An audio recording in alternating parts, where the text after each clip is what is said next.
And I want to say something gentle here. I know what it feels like when life feels heavy. There was a season in my life I was admitted in the hospital. And in that period, life didn't look white. It looked so small and narrow. And I know there are people who feel like that right now. Some people wake up feeling like they have failed. Some feel ashamed. Some feel like the world is better without them.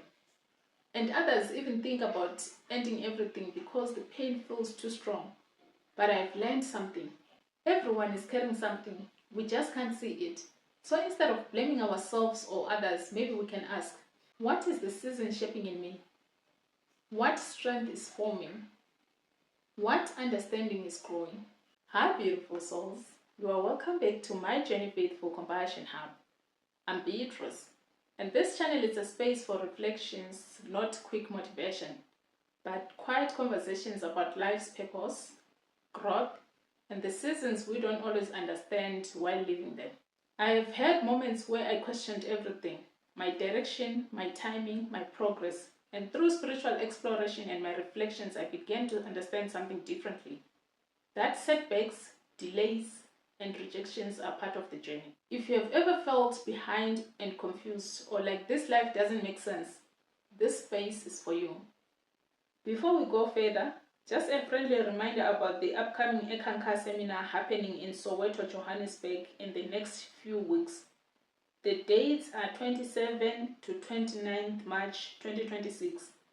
All contact details and venue information are on the flyer. If you are interested to attend, please feel free to reach out using the information on the flyer. And it is free of charge. Today's talk may sound simple at first. It talks about Paul's Tuchel's personality, his job, his challenges, his experiences with promotions, even his sense of humor. And honestly, if we only listen to it as history, we might miss something. But when I listened, I heard something deeper. Because many of us are quietly judging ourselves. We think we are behind. We think our lives looks unstable. We regret some decisions we made. We blame ourselves for the seasons that didn't work. But what if what looks messy is actually preparation? Now, let's listen, and I'll pause along the way to reflect with you. Now, what was behind Paul? So we know he planned. So we know that he had this spiritual power. But what kind of training did he go through? What were the little quirks of Paul Twitchell? As I mentioned, he was a character, and he was truly a character. I would guess that businessmen who knew him, they looked at him and they said, this man is a ne'er-do-well. He can't hold a job. He drifts from here to there. And Paul was, of course, in public relations, and he knew how to explain well why he left the job in 18 months or a year or 2 years and moved on. You know, this is a hard thing to explain if you're in the job market. If an employer is looking at your resume and he sees a whole list of jobs down there, and each place you've worked a couple months, a year and a half, maybe 2, and you've got this incredible list of experience, but you haven't stayed anywhere for long. Maybe the guy won't want to hire you. Or maybe he'd hire you if you were a good public relations expert. Instead of saying, I got fired at the last place, you say, well, I was at this position. And Paul worked with a number of different public relations groups. And he would say, well, I worked at this position, but then I left to work at the United States Chamber of Commerce, which he did as an assistant, public relations person or something of that nature. At another time, he worked for the Handicapped Association, and he wrote a script and produced it for television. And then he had well-known senators on it and this sort of thing. And he produced another script for the handicapped people, and this was put on the mutual broadcasting system. There was another article that I ran across. Someone sent it to me from Europe. It was out of Collier's magazine that used to be big in the 1950s. And here was a Western story, and I forget the exact title, but the name was Paul, I forget his last name too, but he had a whole bunch of pen names. If he wrote along philosophical lines, he used probably Paul Twitchell. If he wrote westerns, he may have used another name. And if he was writing in the pulp market detective stories, which he did, he used another name. Because you keep your names and your stories separate so that one doesn't taint the other, as writers get to do. Paul moved from job to job and stayed nowhere for very long. On paper, it didn't look impressive, and I wonder that how many of us feel embarrassed about our past. Jobs that didn't last, plans that changed, dreams that shifted, seasons that look inconsistent. We compare ourselves to people who seem steady and established. But what if our movement is not failure? What if we are learning things you did not even know you will need? What if those unstable years were training years? We wrote under different names, different genre, different identities. Isn't that interesting? Before we become who we are meant to be, sometimes we try on different versions of ourselves. Paul's whole life and love was writing. He had, worked at a newspaper, and while he worked there, some of the staff artists, sometimes Paul said it was one, sometimes two, a couple of staff artists got together, a couple of little seals of approval and the Sour Grapes Award. And we've heard about him in a general way. The recommended by Paul Twitchell Award had, as he always called it, a picture of his mug, and I don't remember if it had a sports cap on the picture of his head, but I think it did. And he would send this to people. He would just send it to people. He sent it to Mrs. Roosevelt. She was writing a column around the country, so he sent her, recommended by Paul Twitchell, and wrote her a nice little letter how he liked her column. And he wrote another one to Milton Caniff, who was the creator of Steve Canyon, the cartoon strip, and in it he said, I've been following Steve Canyon for a number of years, and I like your approach, and I certainly hope you keep presenting the stories with such an upbeat theme. Best of luck to you, and this kind of thing, And he also wrote a letter to the manager of a Shakey's Pizza. And he sent them one of the recommended by Paul Twitchell awards.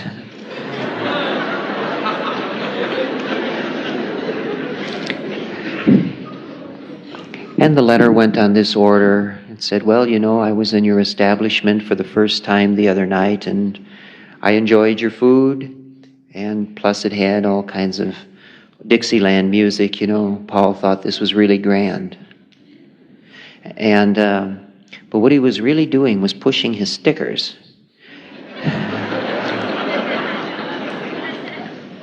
Because as he pushed his stickers, people got to know him. And as he got to be notorious, he could take responses and questions that came to him from people and write them up. And put those into newspaper articles under another pen name about that peculiar character from Paducah, Kentucky, Paul Twitchell. The man spent his whole life learning how to promote himself and his writings. He started with nothing, and he wrote something. If it sold, great. He took the money and spent it. And this was the basis behind his whole cliffhanger mystique. He said to a reporter's inquiry once in an interview, he said, I've got nothing against earning enough money to pay my own way, but I will not work for money just to have the luxuries of life. And and then there were other letters that didn't have anything to do with this interview, where Paul admitted in his early years, he said everything he did turned out badly. He didn't have money, he didn't have happiness and everything else. Yet, on the other hand, when he put on his public relations hat, he came forward and he said, boy, things are really going great. His life ran along this line where, to survive, he had to sell his writings. There were times he sold well, and there were times he didn't sell so well. One more seal of approval that he sent to the Milwaukee Sausage Company. And apparently, they had been running ads in some magazine. Paul read 12 or more newspapers a day, depending upon what he could get his hands on, and a number of books, probably a book or more a day. He claimed 5 a day. And he just kept reading and reading and reading.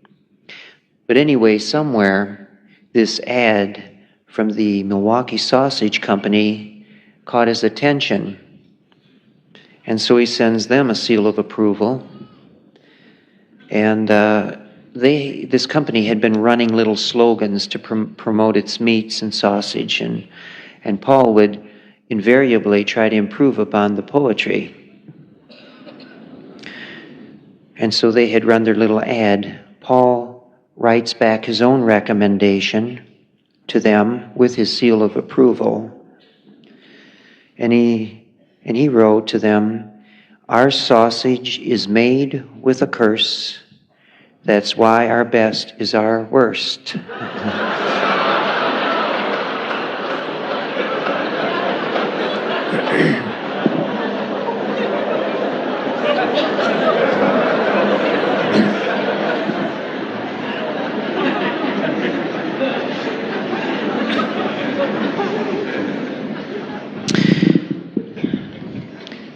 Occasionally, I get into the Eck Library at the office where we are gathering more and more of the information about Paul. And when I come across a little verse like that, I'm sitting at this desk. It's got a typewriter, notepads, and all this. And I read a verse like that, and I just put my head in my hands, and I shake my head.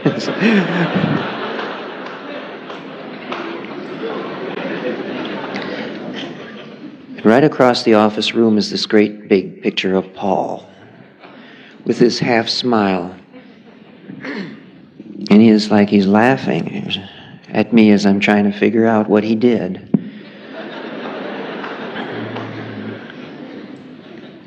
But it's a lot of fun tracking him through the letters and through the notes. He wrote another series of letters to the general manager of American Express. He knew how to get under a person's skin. Now, he had this thing. He had the seals of approval and the Sour Grapes Award. Seal of approval had his hand like this, where you take your thumb and your forefinger in a circle and you go like this. He had it about right alongside his cheek or right under his chin, if I remember right. And then recommended by Paul Twitchell. Well, he even tried an experiment. He was always testing what methods worked.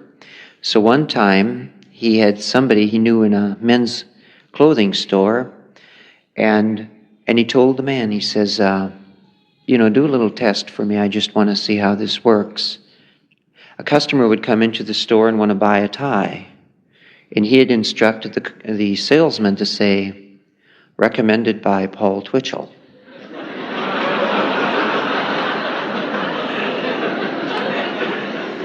So if the customer was looking at the tie and couldn't quite decide if he liked orange and blue or something like this, the salesman would look at him and lean over and say quite quietly, he'd say, "This tie is recommended by Paul Twitchell."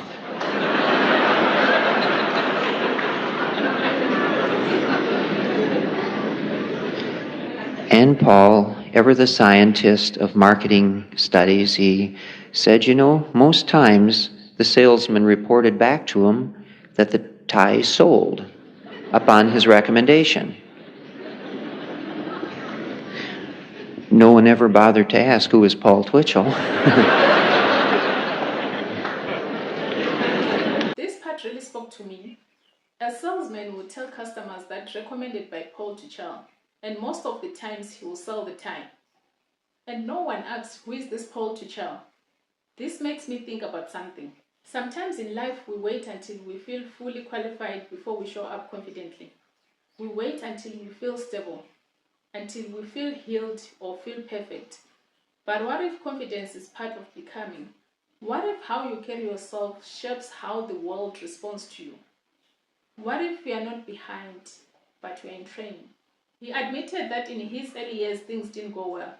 He had no money, no happiness. Nothing seemed to work. And I want to say something gentle here.